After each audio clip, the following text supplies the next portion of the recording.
যে টুলটা তোমরা দেখতে পাচ্ছ এই টুলটি আমার ভাইয়ের ছোটবেলার পড়ার টুল ছিল।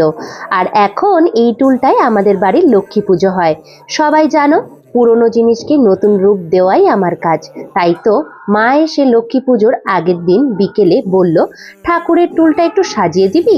মায়ের কথা তো আর ফেলতে পারি না, তাই কোনো কথা না বলে সঙ্গে সঙ্গে বসে পড়লাম কাজটা নিয়ে। প্রথমে শিরিষ কাগজ দিয়ে ভালো করে ঘষে নিয়ে তারপর অ্যাক্রিলিক কালারের রেড কালার অ্যাপ্লাই করে নিয়েছি।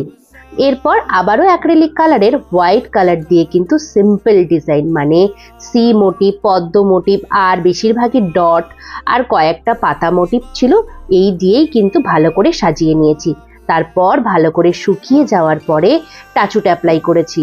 তো ফুল কমপ্লিট লুক তো মায়ের ভীষণ পছন্দ হয়েছে। আর তোমাদের কেমন লাগলো এটা কিন্তু অবশ্যই কমেন্টে জানিও। তো চলো, টাটা।